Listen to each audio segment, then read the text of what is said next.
But you know why? Why? Tell Because me. they have support of us, just like you can support your spouse. When you feel somebody supporting you in something like that, riding a bike, swimming, surfing, skiing, you feel that. And it feels good that you have somebody behind you, cheering you on, encouraging you, and supporting you in that.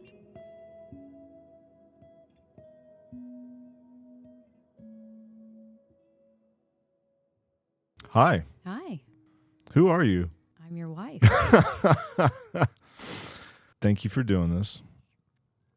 I'm really glad that we're here together. I got asked a question that I want to read to you, and it'll justify why we're doing this together. The question is from a guy in Brazil. Just wanted to drop that country in there. Yeah, we're global. Said that if I may suggest one topic for discussion, it's the role of a partner in coaching. The reason I say that is because I've struggled with different people in my life who never understood the value I give to exercise and would never get it going. And believe me, I have tried everything I could to convince them to do any sort of exercise. Their lack of interest on it has somehow an impact on me, on the way I see them. In other words, a lack of drive or even self-care. But it has also dragged me a few times on not following my plan.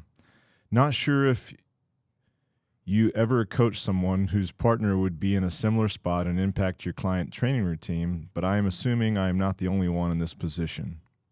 Apologies if I am crossing any lines here. Just a suggestion on something I have struggled for a long time. So here we are. I thought it'd be a little weird to have a conversation just with me, but I thought for a few reasons it would be cool for us to do this one, because I think we see a lot of people around us that struggle with this same thing. It's not in isolation. You and I aren't perfect, but I think this is something that we've talked a lot about. We've had different seasons of our relationship prior to kids, early age kids, now 10, 7, and 5. In every one of those stages, it's looked a little bit different. And you got a good head on your shoulders. You're very wise. And so, I thought this could be 5 minutes long, or who knows, it could be a longer conversation. So what do you have to say on the subject? On supporting your spouse or friend? Yeah. So what have you seen with other people? Let's say we paint a little bit more color into that question. There's one person that really has said, man, I want to improve myself. I want to physically get fitter, or I have a real testimony of exercise and I know it does good things for myself. But then there's a partner, a roommate, a spouse that doesn't share that same sentiment. What do you do? What do you do?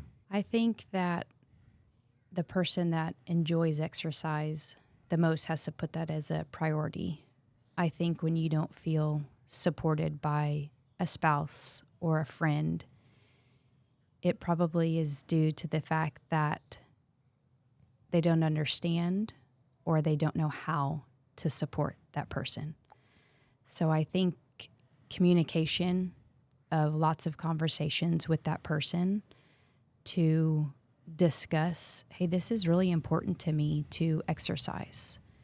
I would love for you to join me, or this is how I would feel supported by you, and have those open conversations with that. As a friend,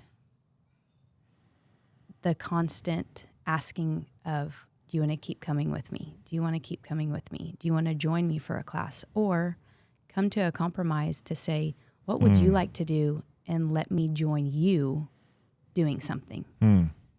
It could be hiking. It could be yoga. It could be taking a walk, but to start somewhere to find the balance of how do you support each other. If one doesn't want to exercise and one really does, figure that how to make that work. That's your conversation. Mm-hmm. That's really good. It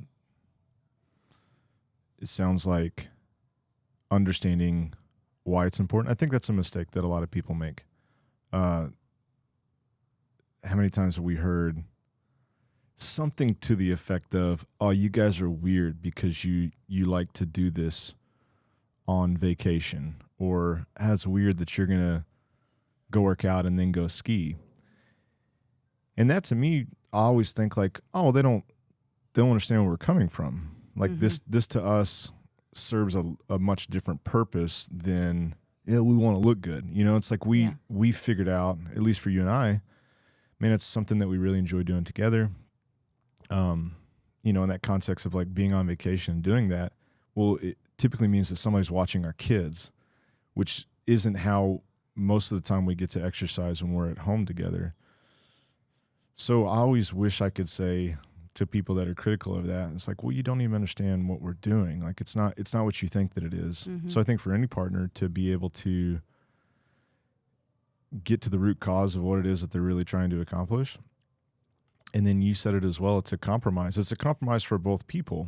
It's a compromise for one where, hey, I may not understand this, but I want the best for that person.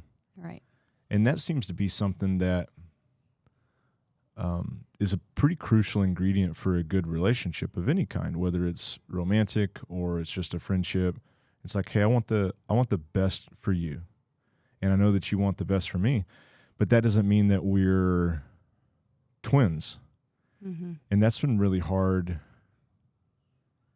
for me, I think, of as of late. Not hard, good, but challenging to realize that you and I aren't the same, even though I think when we first started dating, and this is probably the same for a lot of people that get together, well, you get together because you have things in common. Like, oh, this is cool. You like this. I like this. I think a lot of that, I'll just tell the story. We went to, when we were dating, tapas, Tapas, not topless bar, a tapas bar. And there was like 15 people there. And so we ordered a ton of stuff. And this one girl was very vocal. She was like, "Oh, I'm not." The bill had come. Oh, yeah. So we ordered a bunch of stuff. She ate everything. And then when the bill came, she was like, "Oh, I didn't eat or order anything." And you and I had just started dating. Yeah. And I remember we looked at each other and there were no words, but we knew both of us were saying, "This girl's an asshole." Do you see what I see? Yeah. And I think that based on that and some other early on things, I think I had thought, man, Kelly really gets me. We're really, really similar in lots of ways. And I think as we just celebrated like 14 years a couple of months ago, it's been a wonderful recognition to say, well, you and I have changed. We've evolved. We've had experiences. And even though we've been side by side for most of these experiences, it's affected you in different ways that it's affected me. Parenthood's a great example. You know, Kayla, before we started rolling, was like, what would you do if your kid woke you up at 2 a.m.? And honestly, in my head, I was like, well, I would probably just keep sleeping. That's right. So it's like you've had a lot different experience with some of the same things that we've experienced together. So I guess what I'm trying to say is it's okay to not be exactly the same. I think the thing that you want to have as common ground is that you unquestionably know that I want the best for you.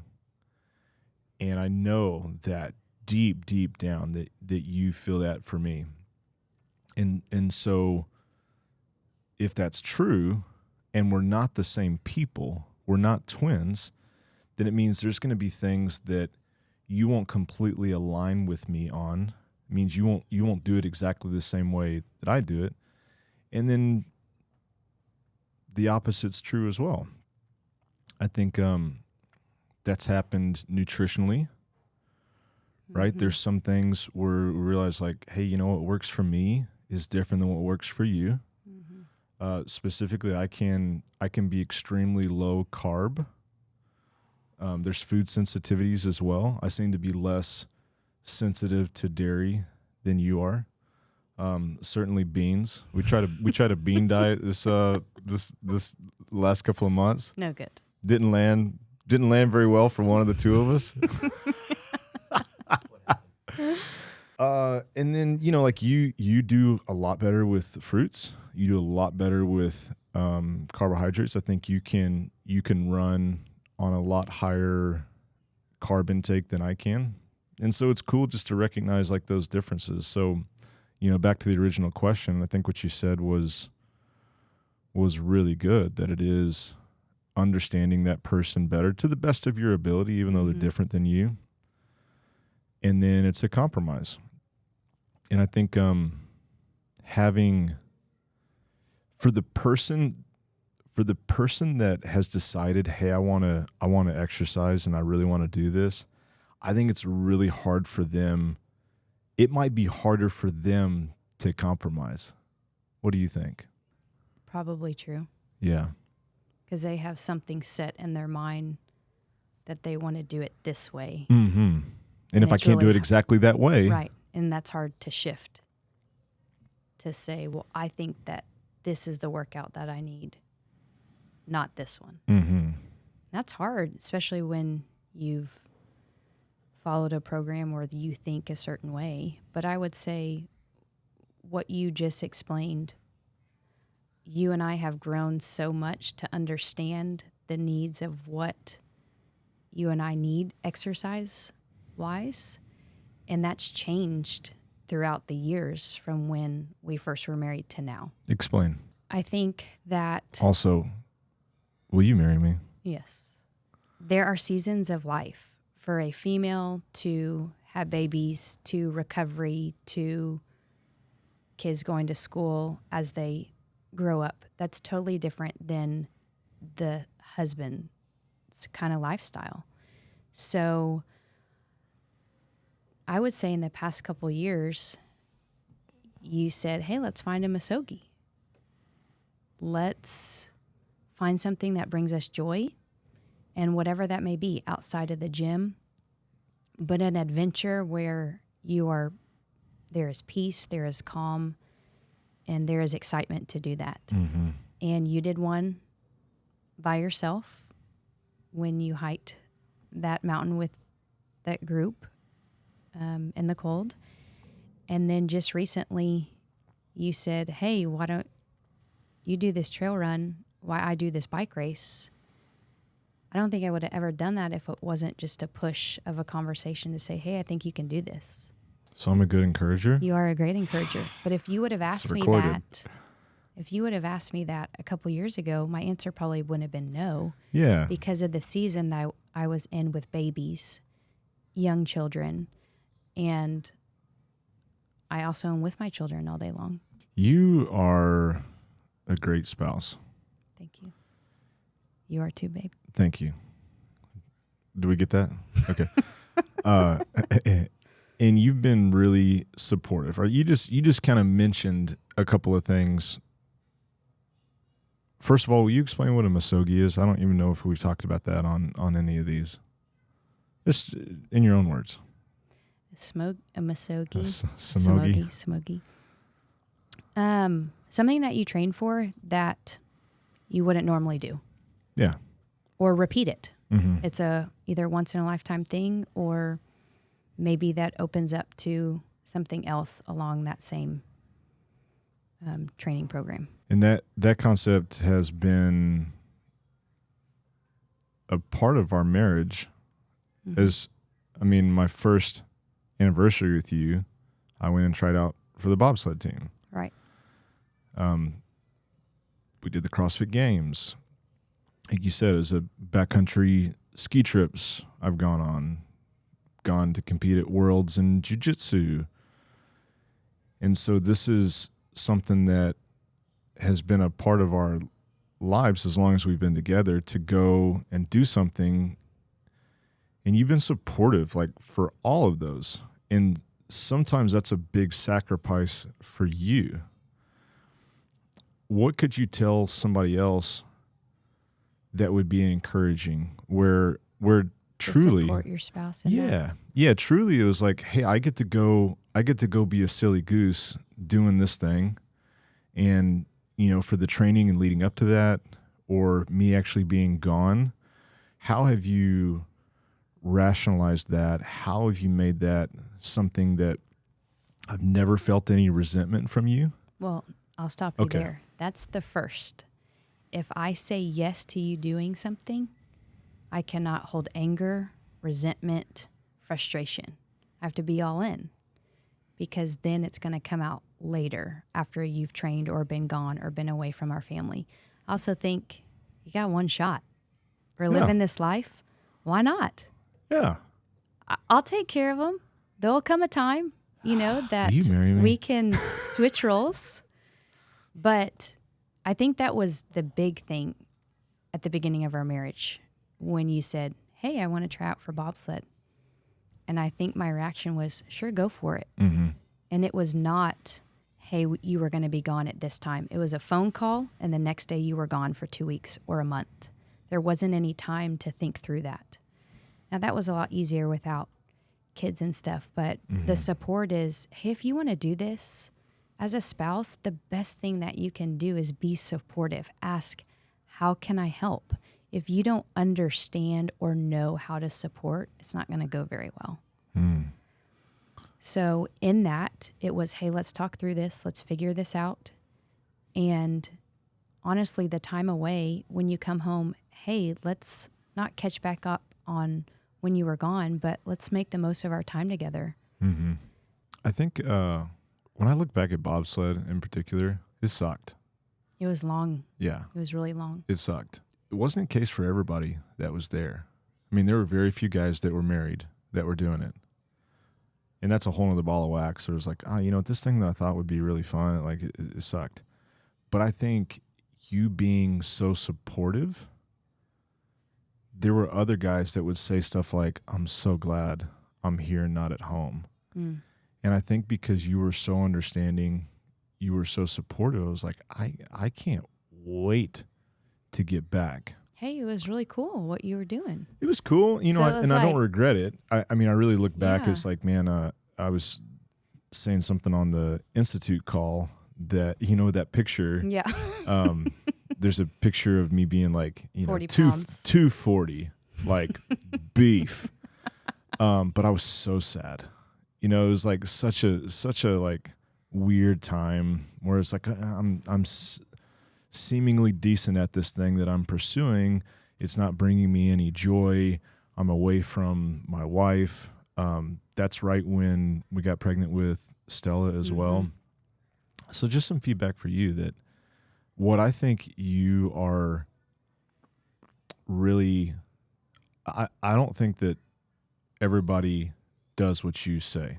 I think you're really uncommon there. That when you say, yes, I will support you, there's no double speak. It's not like, yes, I'll support you until the going gets tough. When you say something, I just know I can hold you at your word, which I think is awesome. Do you think that's also rare? Like when you see other wives, moms that you interact with, do you see them talking shit about their husbands? Or do you see that there is like a collective bond between the husband and the wife, and it's like, hey, if I say I'm down for the cause here, it means I'm really down for the cause? I think there can be both. I think there can be some resentment towards their spouse, but there's also support. I wonder, too, if exercise has been a part of these people's lives before they were married. So when they get married, they know what they're stepping into, that this is something really important for them. or I had no idea, or it's a complete shift. They're married for a couple of years, and then all of a sudden one spouse gets into exercise and takes it to the extreme. And so then you have to figure out that new norm for them. But again, I think when you truly know the person and you have communication of dreams and hopes and aspirations, all you want to be, hopefully, is supportive.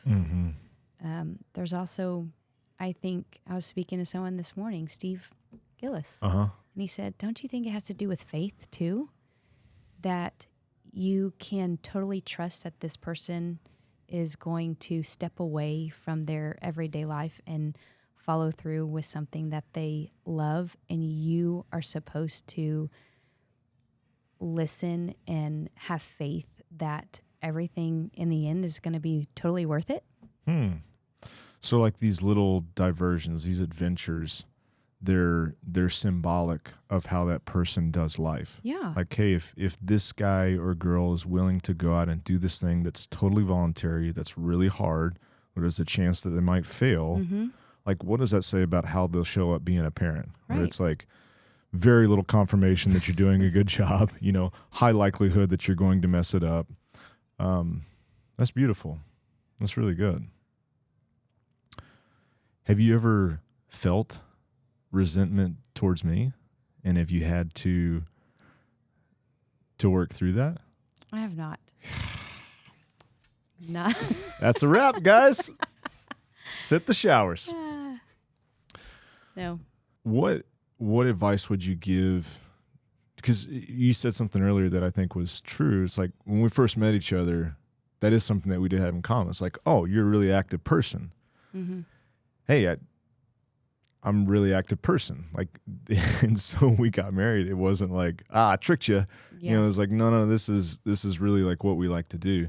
I have very few things that I can look back in our marriage and say, well, that was really genius. That was a really genius move on my part.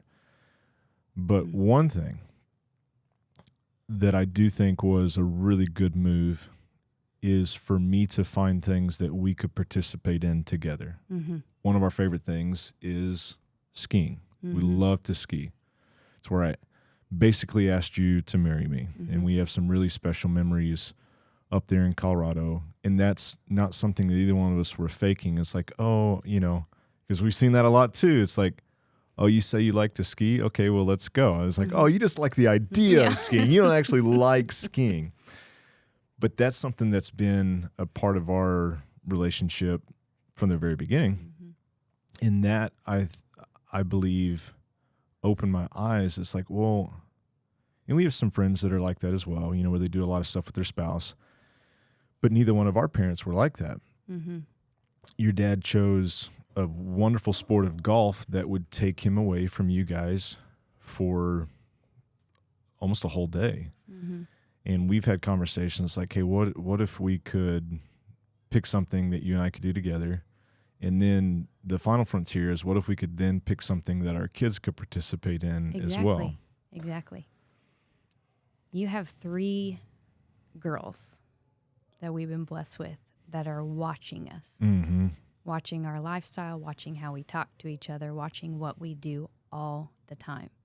And I think that thankfully it's fallen into place, but also some growth to say, hey, what do you want this to be about for our girls? I want you to be a present dad. I want you to be involved in their lives, knowing what's going on, teaching them things. Going back to jiu-jitsu, you led that. They watched you, they knew what you were doing, and then you said, hey, let's try it. So I think a lot of it is leading by example for what we want you and I's life to look like, and also looking back to say, hey, did we have fun? Like, what we did, was that enjoyable? Like, did we create memories together? What have you learned about that as far as how to get a kid to do something? Like this thing we're talking about. Because it hasn't been smooth sailing. It's not always easy. Some things, they'll say, sure, I'll try it. I think that you can't push a kid to do something, I think 5 to 10 minutes, 2 of our girls are playing soccer.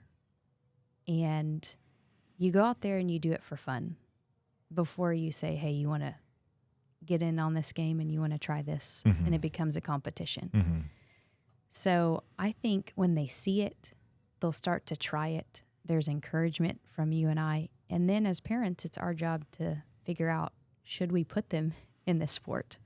Should we try to do it? And it's easy. It's calm. It's not a push of anxiety or stress that they feel. Just like last night, you had them come on over and each do a pull-up. Oh yeah. Because that's what you were doing. And they thought it was so fun. And that's only because we do have a gym at home and garage and they love to play on it. But I think when they asked, hey, can I join you? I've never asked any of the girls to work out, but when they see me do it at home, they'll say, hey, give me a workout. And I think that's just complete exposure, and that's just who they are and what they've seen. Yeah. That's not me. Exposure is the word.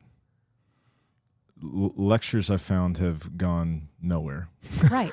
And like skiing, we like that. You and I like that. So, of course, we want our girls to like that. So we're going to discuss, how do we get them to like that if this is really important and we want them to be good at this? Or surfing. How do we get them to love what we enjoy doing instead of not doing anything? And what it sounds like you're saying is we'll just model that. Right. Like, and I think about that a lot. Even when we're working out in the garage and they're hard workouts, it's like, make sure you don't make this look like it sucks too bad because you know they're watching you. But half the time I don't think they're watching. I think but they always are watching for everything. They're very observant. They're like AI level, like data collectors. And it feel like it has like nothing to do with the words that come out of my mouth. In fact, every time I start to talk about one of these things, I think I make it worse. I don't think so. I think that they need... What I mean is, like, there's no way that it lands as strongly as showing in them having a good time doing it. Well, sometimes it's not a good time. Sometimes it can be hard. But more conversation is also brought up. Why are you doing this, mommy or daddy? You know, why do you want to train for this? As they get older, age-appropriate conversations. That's a good point, and we've never talked about this before. But not only are they doing stuff, like riding a bike's fun.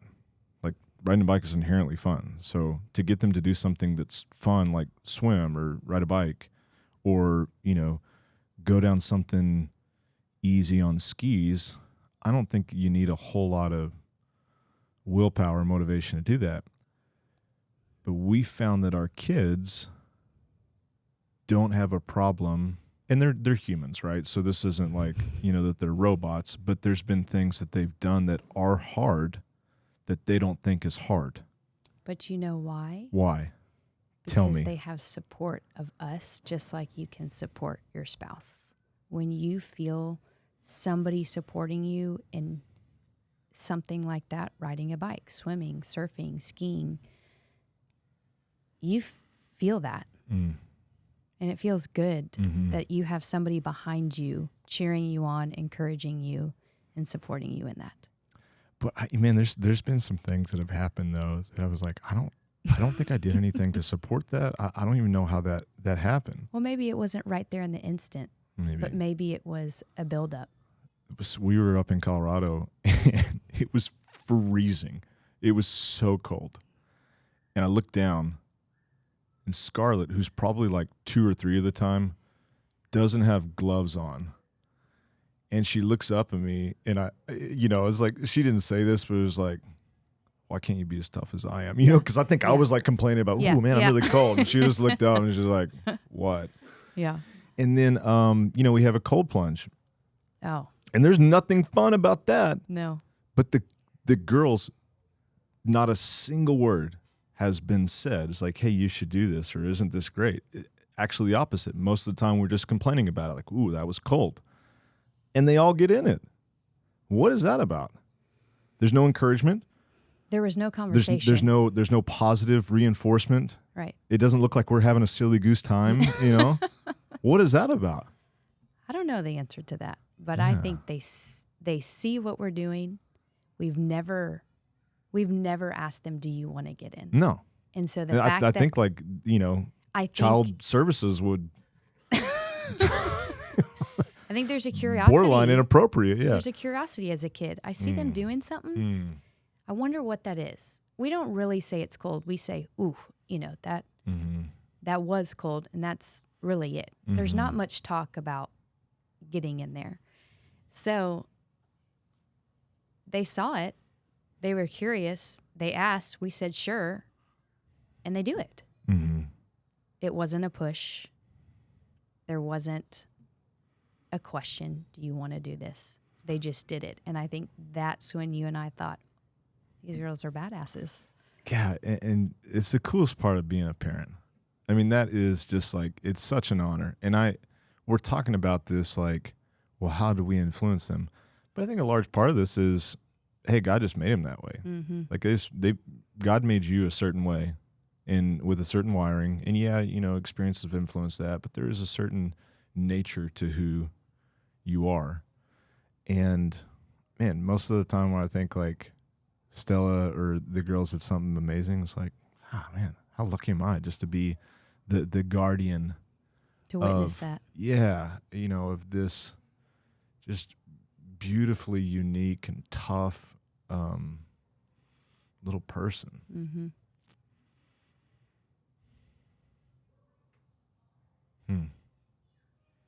What's the best part about being a mom? Oh, lots of things. Flow. Well, for a lot that don't know, I am a stay-at-home mom, but I also homeschool them, and they also go to school. So I do get to see them more rather than not. So I would say there's been different stages of life. The best part for me in this season is seeing their growth, seeing their first time that they could read or that they could write in cursive at such a young age, or just their imagination. And so I think the joy comes from being a mom, but also being their teacher and seeing their brains develop. Even yesterday, after homeschool, we hopped on the bike and 4-mile bike ride. So our days are different. But the joy of being a mom is loving on those girls and seeing them develop in their own little personalities and all the questions that they ask. But just being with them all the time, even though with that comes its challenges, for sure. What's the hardest part of being a mom? The disobedience, the talking back. Yeah. We don't do that in this family. Just Like teaching hard them. not to punch them. I wouldn't say punch them. Or at I'd least say just punch them. like, Bop them on the head. yeah. That's what you would do when they were little. Go behind them. not Pretend like not you- really. I would he act would like pretend it. that he'd Wouldn't really bop 'em on bop the my head. kids on the head. Yeah. What's the best part of being a dad? Best part of being a dad? We've talked about this, that each one you see have a little bit of who you are, Mm-hmm. and they're not sometimes the best part of who you are. And it's almost like you get to time travel back to when you were a kid, Mm-hmm. and you get to try and fail to help them out with something that you've struggled with your whole life. Mm-hmm. And that's a really beautiful thing, to see somebody, Scarlett, right, who has these strong emotions. And just like cosmically, I knew what you were thinking at the topless bar. It's like I know exactly what she's thinking. Mm-hmm. And God gave me the gift of this kid so I could muddle through how to help her with something like that. And, I see that ways that they have little bits of you and things that we've worked on together. And it's the greatest honor in my life to have these little kids that you've been entrusted with that I don't really think are ours, that we got to try to make them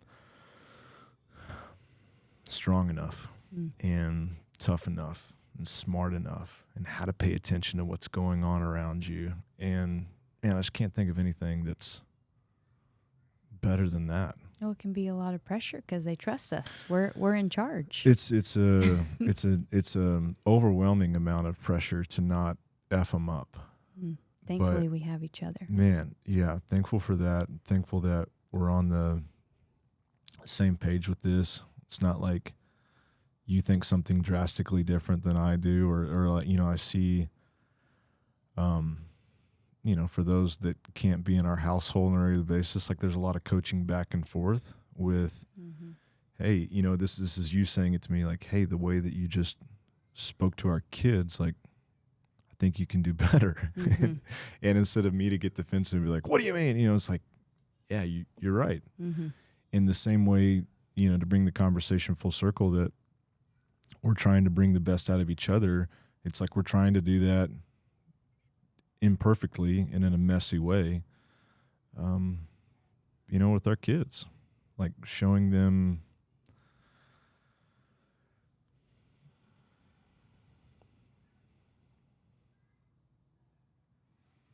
I've been wrestling with this, and it is to show them like an imperfect world. Yeah. And to be right there with them, be like, hey, I'm riding shotgun with you, but I'm going to show you how mom's imperfect and how dad's imperfect and how friends are imperfect and all of these things. But they need to see that. Yeah. But I mean, I had a great childhood. You had a great childhood. That's different than what our childhood was, where it's like, everything's awesome. Right. But I've learned there's a lot of forgiveness I have to ask for them. And that's important because my personality is, hey, I'm right, and I need to be a good example, and I need to talk kind and love them well. But there are things I don't do right, and that's hard to ask your kid for forgiveness. To say, I'm sorry I spoke to you that way. Same for your spouse. But we want to teach them to own their words and own how they act, because it's not always going to be right. Either back to like the data collecting machines, I found it really hard when it's hard to feel sorry for yourself when you have kids. Because they pick up on they pick up on that self-soothing and those coping mechanisms. Like coming home and kind of having that like woe is me attitude. They're like, hey, what's I think you okay? An adult is numb to that, right? It's like, okay, that's just Spencer acting like Spencer, but that's relatively new to them. So they're like, hey, what's wrong with you? I think has been wonderfully therapeutic in the way that like just like it's bringing you face to face with your imperfections. It's like jump starting the process of you getting over yourself in lots of ways, which I think is great. Back to the fitness thing. What are some of the internal mantras, rules of thumb, things that you tell yourself that allow you to stay consistent, that allow you through these different seasons, right? Exercise looked a lot different when we had newborn kids. One of the biggest shockers to me is like we own a gym together, but for the first 7-8 years of us having kids, it was all garage work. Because it wasn't about do you want to come up to the gym? It was about the logistics. It was about, instead of a 60-minute, classically defined workout, it was like, hey, it's 20 minutes. It's 10 minutes here. So what are some things that if Stella was listening to this and she's a new mom, or there's a new mom today that's struggling with some of those things, or, hey, somebody that's getting back into exercise after some time off, what are some things that you could say that would be helpful? I think you need to figure out, what is your capacity, first of all. Can I do 10 minutes, 20 minutes, 30 minutes? What can I handle with the type of lifestyle that I'm living right now? For me at the beginning, it was, hey, by the time I load up a baby into the car to drive to the gym to then get them settled to try to do a workout, kind of felt a little stressful. So it's, where can I do the workout following a program that somebody has given me and the amount of time that I know that I can get it done. So as a new mom, I think you just have to be patient a little bit with yourself, figure out, plan ahead. Hey, I can work out these 3 days or even 2 days. And if I can set some goals there and accomplish it by the end of the week, that's a success. Because there is a lot I did not know as a new mom, how tired I was, up in the middle of the night feeding the baby. But exercise for me is mental and relieves stress. So when it's not there, I feel anxious or irritable. And it may be just a walk. It may be lifting weights. It may be taking a stroll with your new baby. But you got to figure that out and not have someone else tell you this is what you need. Because sometimes you don't want to be told, hey, I think you can do this, if you're not even aware of what it is that you want to be doing or the time that you have to do that. And then set it as a priority. Who cares about the laundry or the dirty dishes? Get your 10-minute workout in first. Whatever, that can be put on hold. And so I think as a new mom, I need to get all this stuff done, especially when baby's sleeping. Like, who cares? And I remember you said that to me. You're like, leave the dishes in the dishwasher. I'm a perfectionist and I like things to always be clean, but I have learned over the years that is not important. I would rather exercise and come back to that, and it's okay. Nothing is going to happen. Do you think a lot of females have made that switch? Or do you think exercise is still to them, it's all about looking good? Because clearly, everyone, to some extent, wants to look good. It's a normal thought. But what you just said is it's something a lot more essential to you. And I've seen that. Exercise is an essential part that makes you a better version of yourself, to me, to our kids. And so the amount of that can vary each day. But even days where I was like, oh, we're for real going to take it easy. How many steps are you getting?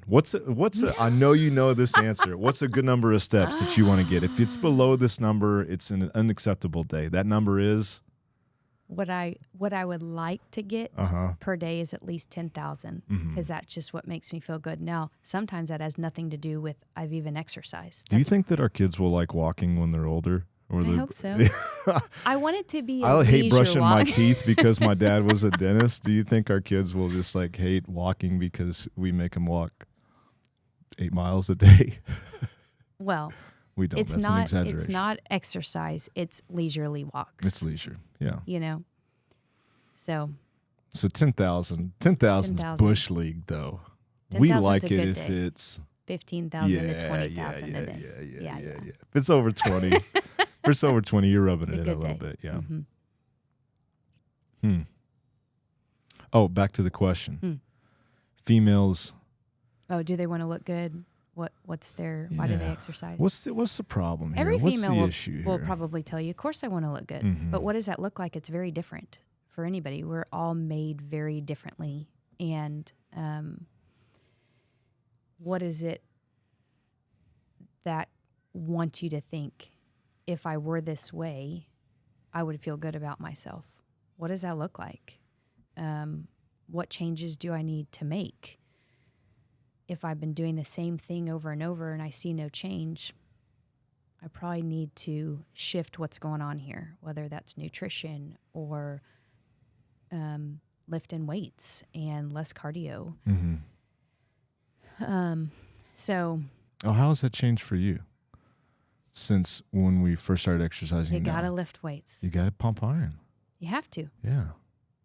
I was a big runner. And I would say that I ran up until I could with all 3 girls, and that stopped. But the recovery afterwards from lifting weights was incredible. However, after the 3rd, you just got to lift weights. After any kid. There's strength that you got to gain back. It's not just let me go out and run. Let me go do yoga. Let me go swim. You know, I've been closely observing you for the last 15 plus years. There's no one that I watch more than you. And I see that you have a healthy outlook on nutrition. There isn't some closet disorder. There's times where we indulge and we have things that we shouldn't have. But you seem to have a really good head on your shoulders about how to approach that. And I know the environment that you grew up in, as far as like what was happening at school, I know that wasn't the case. Meaning that there was disordered thoughts around eating, probably all growing up, as you did cheerleading. I'm sure that was a part of it, where, you know, there were uniforms that you needed to fit in.